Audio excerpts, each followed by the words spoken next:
Good morning, my magnificent ones. Sue Paulson here, your magnificence mentor.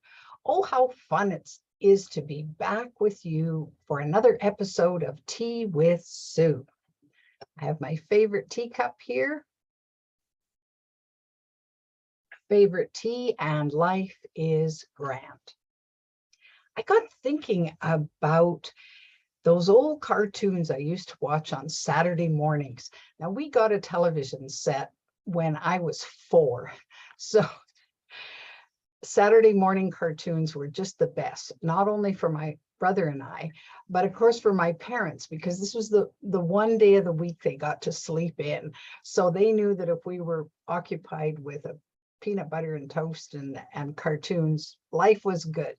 So I remember these cartoons quite well and how much fun they were. And one of the ones, I don't remember the name of the cartoon, but I remember the characters. Of course, they were always trying to do good in these cartoons. But there'd be a little devil on one shoulder and a little angel on the other. And of course, the devil would be urging all kinds of mischief and misbehaving and so on. And the angel is, no, that's not good. That's not good. Well, when I was puzzling over some things this week, I thought about these two characters and how we all have them, right? So there's always that voice of now think about what's right, think about what's best, think about what's good. And there's always this other one, yeah, but I don't want to do that. I want to. So nowadays I look at both of these characters inside me, these voices in my head, as my higher self is the quotes the angel, and the other part of me is the ego, the little devil in me that just gives me all kinds of grief from time to time. And so here's how this plays out these days. So I've been creating a kind of a new vision for myself for over the next 7 years. What do I want my life to look like? What kind of fun do I want to have? What kind of impact do I want to make? How am I going to kind of put myself out there in a bigger way than I have for some time now? I've been kind of in the background and playing small in a small pond, and spirit has been encouraging me, and my higher self has been encouraging me. Sue, you can do more. You can be bigger than you are. And this is a lovely vision. And of course, I look at possibilities and I think, well, other people have gone big, so why not me? Well, of course, the second that I start entertaining this notion, and the second that I start wanting to breathe it in and kind of try it on like a new suit, ego steps in and says, whoa, and start, because it gets triggered, right? Because ego is all about safety, security, certainty, control, wanting to make sure that everything just stays the same. Don't rock the boat, because even if what's in the boat we don't like, at least it's our boat and we're comfortable with it. This is ego talking, right? So of course, any change that is thought about or proposed or initiated can quickly get rattled by ego, who says, whoa, wait a minute, no. Well, of course, the big fear from ego standpoint is that if there's a big shift, especially in the psyche of the individual, then it's going to disappear. Like, whoa, you won't have a use for me, and I'm not about to disappear. And so it fights, and it fights hard, because survival is a big thing for the ego. It wants us to survive it in our human form, and of course it wants itself to survive it, this entity that we call the ego. Well, it's an interesting battle. And I at this point in my life, I would have to say pretty much a lifelong battle. So, but here's the thing. We're not going to get rid of the ego, right? And the ego believes what it believes and so on. But you can calm it down. You can soothe it. You can give it a job to do, to go off and make the new ideas safe. So it doesn't have to bug you. It doesn't have to, you don't have to keep being triggered by all of this and kind of stopped in your tracks. So as I've been entertaining this whole focus, and as ego has stepped in and said, well, you don't know what's possible for you. Yeah, sure, it's possible for other people. You have evidence of that, but look at your own life. You haven't been the success you wanted to be so far. You failed here, and you failed here, and you failed here, and you failed here. What makes you believe this time is going to be any different? Well, I don't know if I believe that this time is going to be any different. I want it to. I have this desire in me to make this happen. So how do I turn that desire into a new reality? How do I make that shift, make that transition, and at the same time not allow ego to sabotage? Because it will, if you let it will seep in with doubts and wonderings and then little red herrings that send you off in this direction or that direction and preoccupy you or occupy your time so that you stray from this vision that's right in front of you. Oh, so it's a big deal. Well, what do we need? What we need is we need an upgrade. So just like our computers started out with, golly, my first computer, it was just a DOS operating system. Some of you listening won't even know what that is. There was no internet. It was basically a word processing device, and that was about it. Well, and it was complex to use because they didn't have all of the cool stuff they have now. But of course, as technology evolved, you saw new programs come in, and then you saw updates and upgrades to those programs. Why? Because the old ones stopped working that well. They were slow, or they didn't get people where people wanted to go or achieve objectives or whatever. And so they kept building something new and building something new and building something new. The original idea didn't change, but the variations of it changed. So you look at the Model T Ford, which was kind of the signature car for the day. Well, our vehicles now are vastly different, but they're still vehicles, right? So that hasn't changed. So this is something that you need to get your ego to understand, is that you're not ditching it, but you want it to do new things for you. You want it to be able to just help you, not hinder you. Yes, keep you safe if your security is at risk, but not interfere with your movement forward, not interfere with where you want to go. So how do we do this upgrade then? How do we move from wherever we are currently and say, well, me, the person I am right here, right now, has not been able to do what I'm thinking about there. So is there something missing?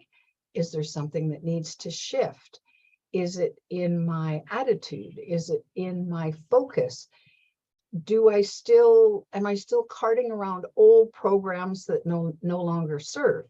So to give you an example of that, you can see behind me 2 of the books that I've written. Well, when I started writing, I guess I was probably 40 when I started writing. And I thought there was a book in me, but I wasn't sure. And I didn't know a whole lot about the writing process other than what I learned in English class in high school. And I'd always written tidbits and pieces, but I'd never kind of formally thought of myself as a writer.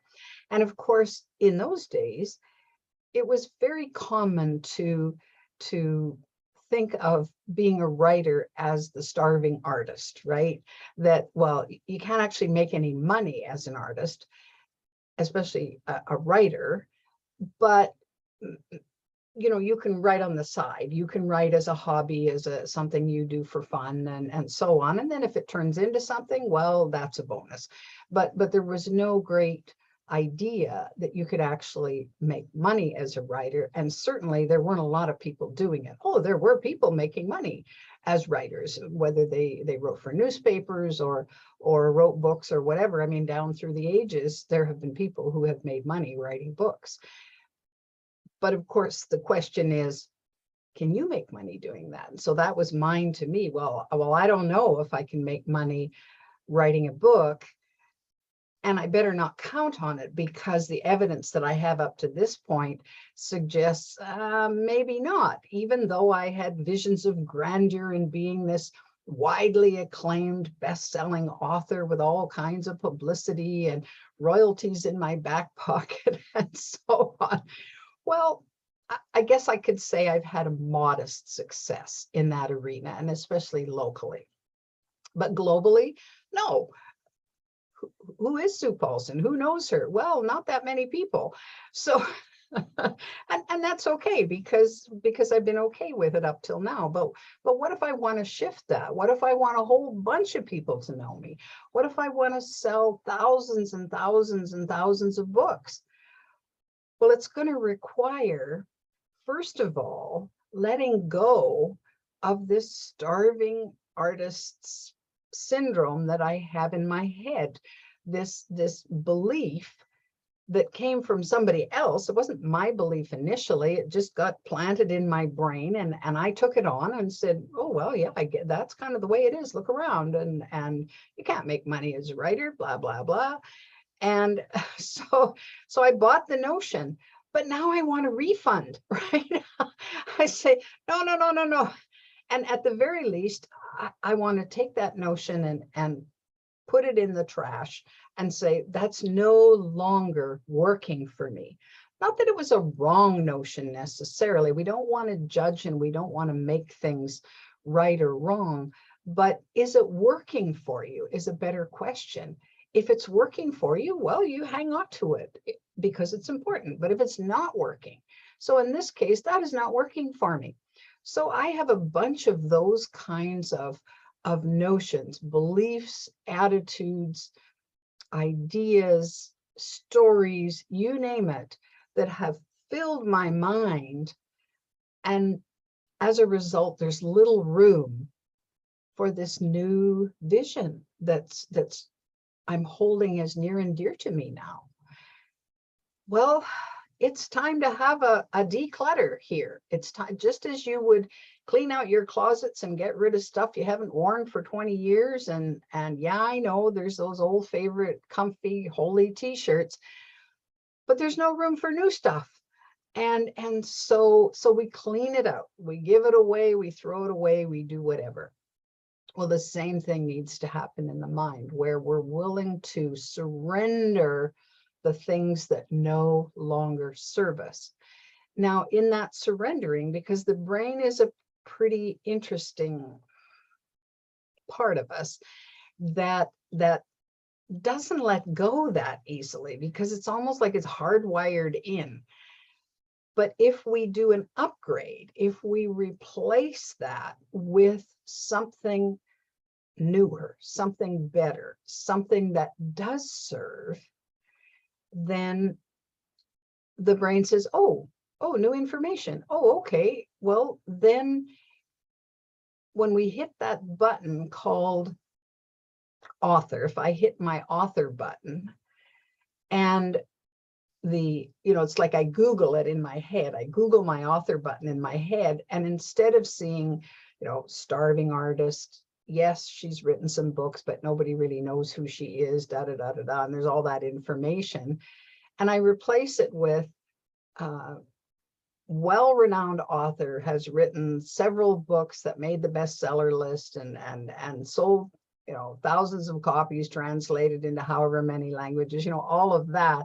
So if that information replaces the old information, well, the brain does not distinguish between imagination and reality. It just doesn't. It's just information. And they, oh, look at this new information here. How cool is that?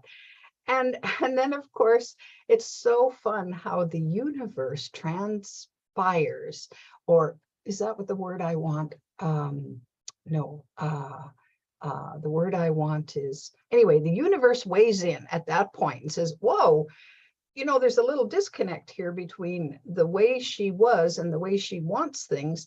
And this is really, really strong now. Conspire, that's the word I wanted. So we're going to conspire to make this happen for her, because this is her heart's desire. This is for her highest good. This is what her soul has been working towards for all these years. And so let's make it so. Now, so the cleaning of the clutter that doesn't serve is part of this. The letting go or lifting up all of that gunk and letting it be transformed into a new thing is part of that.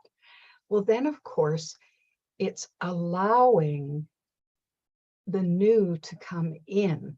And part of that allowing is to allow the discomfort that inevitably is going to be there, because you knew what it was like in the old leaky boat, right? You don't know what it's going to be like in the cabin cruiser. You think it's going to be okay, but are you prepared for it? How many cabin cruisers have you been on? Well, I've seen them on TV and they look pretty fun and they're kind of sleek and they go fast and there's all these luxuries and so on. Well, how prepared are you for that? Yeah, but I'm used to my leaky old boat with a cheese sandwich. not caviar and champagne on the yacht. So I don't know how I'd be, you know, would that change who I am? Would that make me wrong or bad or greedy and so then of course the ego comes in and says, oh, remember that program, you know, money's the root of all evil. Which of course is a false program too, but the ego just, well, you're kind of uncertain here, and so I'll give you a couple more things to think about while I'm at it. And then there's this, oh, I don't know, would I still have my friends, or, you know, who would I be with bags full of money, for example, different from the way things are right now, where I'm just getting by, you know, who would I be? And would I like who I am as that? So is there going to be a fundamental shift? So there's all these uncertainties that come up and really can sabotage our efforts for moving forward, because let's face it, we don't like being uncomfortable. I know I don't like hanging out in discomfort. I don't like hanging out in the total unknown, where I have no idea how this is going to work. I have no idea what this is going to be like. I can speculate, I can imagine, I can surmise, but in the reality of it, I don't actually know if this is going to be the best thing or not until I'm there. So you won't know until you're there. And just like everything else in life, there'll be some sweets, there'll be some sours, there'll be things that you say, well, maybe it wasn't all it was cracked up to be, but it's a whole lot better than what I had. And so you'll make those discernments once you get there. But in the meantime, in that shift from the way it was, that was then, this is now, to the now, the shift to the now is an interesting time, and it's chaotic, and you feel vulnerable. And I know anytime, which is one of the reasons why human beings dislike change so heartily, because the ego goes crazy thinking, yeah, I have no control over this. And what if this person is really at risk now? You know, what if I'm at risk? And it wants to do everything to just dampen down the enthusiasm for this new stuff. So this is where it becomes really important to be vigilant, to really be determined in this new path, in saying, that was then, this is now. I'm different than I was here. And so some of it is a mindset, some of it is a tiny click in your head that, or in your heart, even probably more in your heart, that says, it's time now, Sue. It's time to shift and be different, act different, be different. It's very subtle, and it doesn't happen overnight, because there's this little war going on in the background of, no, no, no, let's not change. Yeah, I want to. No, no, you don't. Yes, I do. No, you don't. Yes, you do. No, you don't. Oh boy, it's a bit of a head spinner, right? And so the determination to see it through, to become a disciple of the new, where you say, no, this is where we're going now. No, this is where we're going now. So a very recent example for me, I confess, I was a huge couch potato through the pandemic. And as a result, not only was I not used to moving, which my body was not that happy about, but I was used to, when I did move, it was to the refrigerator. And so I put on pounds, and I wasn't proud of that, and I wasn't happy about it. But the reality was, well, okay, Sue, if you're buying new clothes, you're buying a bigger size, because you have let yourself go. You have allowed your eating habits to be more consistently, okay, I keep eating and eating and eating, and I keep sitting and sitting and sitting. So there's this inertia that comes over us, because even though I was uncomfortable with it, I didn't do anything about it. I just, yeah, well, okay, fine. And except maybe I guess the big thing I did about it was it didn't feel good about me, you know, like I was beating up on myself. Oh, so what's wrong with you? Which is pretty counterproductive, but that's what we do. So recently, I had an opportunity to start getting more active. Well, I always had an opportunity, but I chose to act on that opportunity. I chose to say, okay, enough of this now. And I was fortunate that I ended up traveling. And of course, you know, when you travel and you're in these big airports, you're walking for miles. And so I was very active in getting to my destination. I walked a lot. And then, of course, when I got there, we were staying at a resort for a week. And it was a long way from my room to any of the other activities that were going on in the complex, whether it was to the beach or to the swimming pool or to the dining room or wherever. So I walked a lot there every day, every day, every day. Well, that shifted my habit slightly of not getting enough exercise, of not getting out the door and doing what my body most wanted me to do. So then when I got home, I kept going. I started doing more. And then my brother invited me to look after his place and do some pet sitting. Well, I walked the dog twice a day. So I got my steps in. Well, by the time, so they talk about it takes 3 weeks to change a habit. Well, I was so consistent with the walking that when I got home from his place, I thought, okay, let's not stop. And so since I've been home, and I downloaded a step counter to my phone to make sure that I was motivated, because that does keep me going. I see the numbers go up and I'm, oh yes, yes, I'm doing better. I'm doing better. I'm doing better. I could see my progress. So that spurred me on. Have there been days when I felt like doing nothing? Yes. And there's been a day here and a day there where I didn't walk much and I didn't do much. But then the next day back I went out there. So today when I went for a walk, I was feeling so good that I walked farther. And I came home not feeling any the worse for having gone 1,000 more steps than if I had just done my usual circuit. And I even climbed the 3 flights of stairs up to my apartment and wasn't particularly winded or felt like I was going to collapse or anything. So there's been huge progress, and my body is rewarding me from this activity. All this activity, it's rewarding me by not only performing better, but I feel better. You know, I feel more fit. I have more energy. I feel lighter, and in fact, my clothes are looser. So that's how that happens. So there, but the main part of doing that was I needed to make the shift in my head as part of this process and say, okay, that was then, this is now. Now, who are you? Who do you want to be next? And who I saw in the mirror was not who I wanted to be. I thought, no, this is not acceptable to me. And so it's time to make a change. It wasn't wrong. It wasn't bad. It wasn't horrible.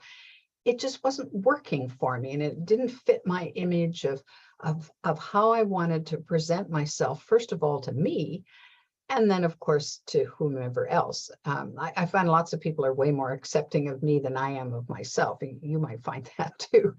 So this is the big thing that I wanted to share with you today, to have you look at. I see people say, well, you know, I'm in a relationship and they want me to make all these changes, blah, blah, blah. I don't want to change. Well, excuse me. Yeah, you do. I mean, it's grow or stagnate, and somebody once said it's grow or die. Well, that's really a lot of what it is. That if we don't keep growing, then we atrophy, and things die off, and our brains get dull, and so on. Well, I mean, you can have that if you want, but I don't want that for me. And I expect most of my viewers watching Tea with Sue, that's what you want for you. So to tap into that magnificence, to really wear that magnificence and feel it in every fiber of your being, requires change, and it requires change on an ongoing basis. So are you going to be done after when you turn 50? No. Are you going to be done when you turn 60? No. Are you going to be done when you turn 70? No. And if you live into 80, 90, 100, are you going to be done? No. You're not going to be done until you go home. And nobody knows when that is. So you might as well just embrace this magnificence while you can and while you're here, because that's one of the reasons that you're here, is to relearn, to reintegrate into that magnificence as a spirit, as a soul having a human experience. That's really one of the big reasons why we're here. So let's get on with it, you know, like, why wait? So I really want to challenge you this week to think about where you are in relation to how life is for you, and are you getting out of life what it is that you most want? Are you serving in the way you want to serve? Are you enjoying your life the way you would like to enjoy your life? And if you're not, well, what needs to change in you? You changing you, that's what it's all about. And as I said, it's not going to be an overnight process, but these tiny, subtle shifts make a huge difference when you get to the end of it, because then you realize, whoa, I let go of all kinds of stuff that didn't serve me. And I brought in some new ideas, some new thoughts, some new ways of being that fit more for me now than they did then. You know you're magnificent enough to do this. So go take on the day, take on your weekend, enjoy. And next week we'll be back with Tea with Sue. As always, if you're enjoying Tea with Sue, please subscribe to my channel. And you can always get more of Tea with Sue and Magnificence Moments. Oh, excuse me, my free app, The Magnificence Mentor. Download it from Google Play or your Apple Store and sign up as a member. There's all the free content that you'll be able to access. And coming soon, I'm working on it now. We have the web version of the app. So anybody who wants to watch on their computer will be able to do that in the next short while. So it's just an added feature that is kind of cool, and I'm learning how to figure that out now. So until next week, take good care. See you soon.